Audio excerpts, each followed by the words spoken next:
apa kabar teman-teman? Semoga kita semua sehat walafiat dalam lindungan Allah Subhanahu wa taala.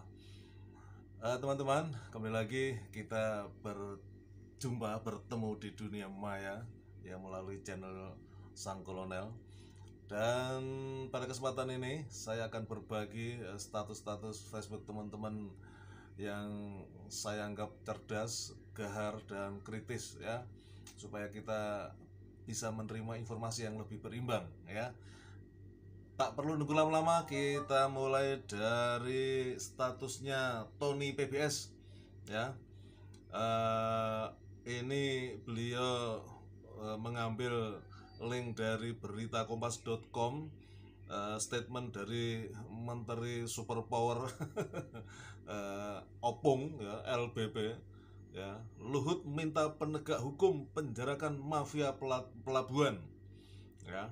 Ini berita 11 November 2021 ya, dari kompas.com ya. Ini termasuk informasi sumber mainstream lah ya yang suka mendukung kekuasaan juga kan.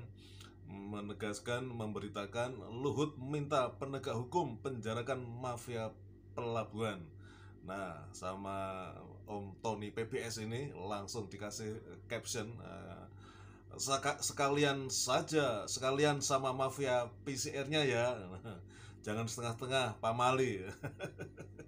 Ini artinya Om Tony ini meminta supaya Opung ini memenjarakan dirinya sendiri. Ya kan, karena kalau hukum konsisten bahwa equality before the law ya, bahwa hukum sama di depan siapapun ya, sama di depan publik ya, tidak ada perbedaan, maka seharusnya juga PCR sebagai sebuah kasus yang menurut kita terang benderang begitu ya, itu juga ditindaklanjuti, itu ditangkap aja mafianya. Siapa mafianya? Si Opung sendiri. Kira-kira begitu maksudnya. Terus berikutnya dari Om Bum Bum. Bikin nama akun lucu juga ya, Bum Bum.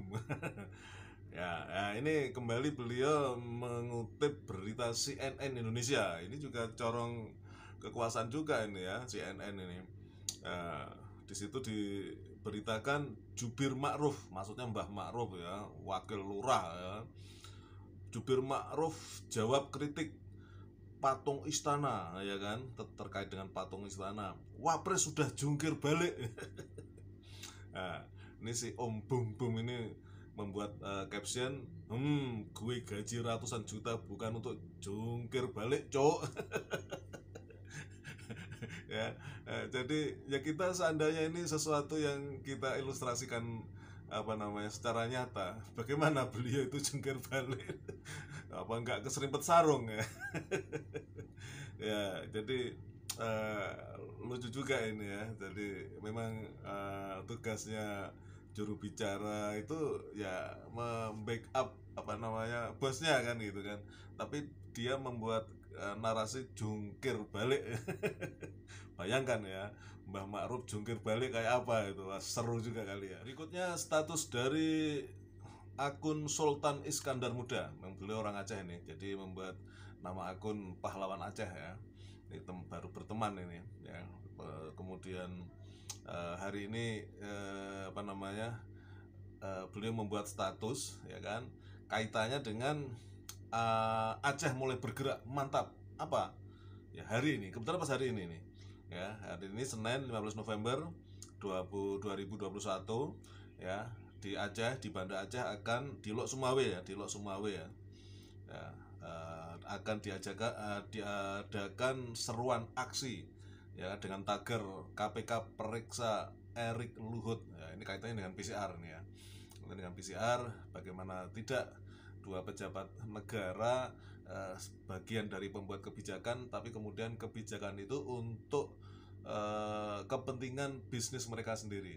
Nah, ini Aceh mulai bergerak karena hari ini pukul 10 tadi udah tadi saya nggak monitor ini karena ini sifatnya lebih memberikan suatu informasi. Mudah-mudahan nanti segera muncul informasinya ya, yang tidak melalui media mainstream, Biasanya hal-hal kayak gini kan nggak muncul di media mainstream gitu kan, demo-demo, aksi apa namanya menuntut keadilan dan segala macam. Ini kaitannya dengan seruan aksi agar KPK memeriksa Luhut dan Erik, kaitannya dengan PCR nih. Baru PCR, soalnya kan kalau diurai banyak banget. Berikutnya dari Ali Jopai Ribon.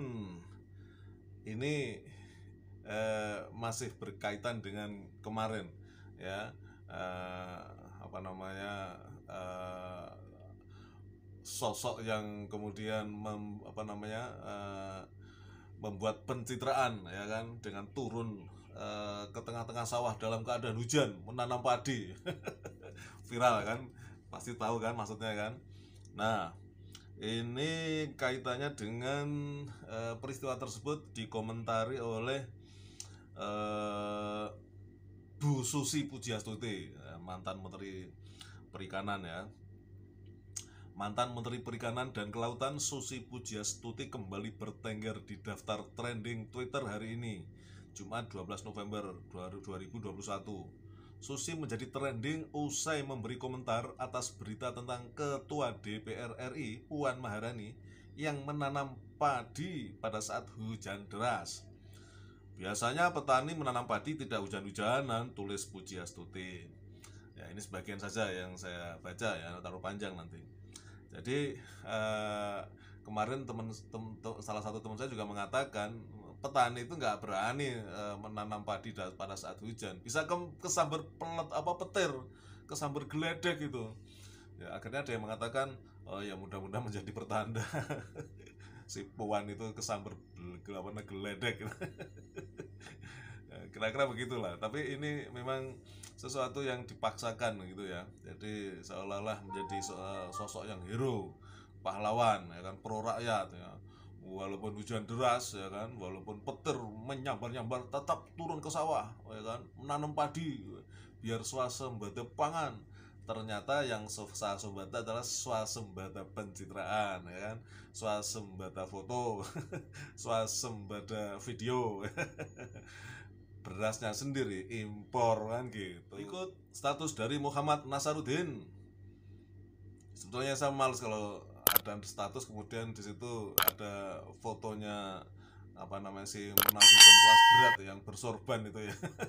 Tapi apa boleh buat ya, tetap kita perlu menyuarakan apa namanya kelakuan-kelakuan orang-orang munafik seperti ini supaya rakyat lebih cerdas ya, walaupun dia bagian dari kekuasaan, dia dianggap sebagai pejabat negara ya kan. Ini si ngabalin ini kan staf istana lah begitu sebutannya kan.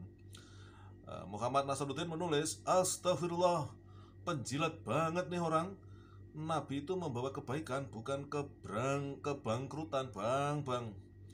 Jadi ini dari Gelora News ya kan. Bagi Ali Ngabalin, Erick Thohir sedang jalankan misi kenabian di BUMN. Nah, ini kan saya nggak habis pikir gitu, otaknya sampai ke situ gitu loh ya kan. Begitu luar biasa menjilatnya. Bagaimana sosok seperti Erick aja yang notabene track recordnya juga ternyata payah, banyak melakukan pelanggaran-pelanggaran, termasuk yang terakhir kaitannya dengan bisnis PCR bersama Opung ya. Itu si ngabalin ini ya, si munafikun kelas berat ini ya, si bunglon kelas berat ini kemudian menyebut bahwa Erick Thohir sedang jalankan misi kenabian. Astagfirullahaladzim. Nabi itu utusan Allah dengan misi yang sangat suci dari Allah. Nah, si Erick ini ditugasi siapa yang mengangkat dia itu siapa ya kan, dengan misi apa, masa melakukan misi kenabian. Ngabalin, terlalu kau ini nggak tahu nanti nasibmu seperti apa.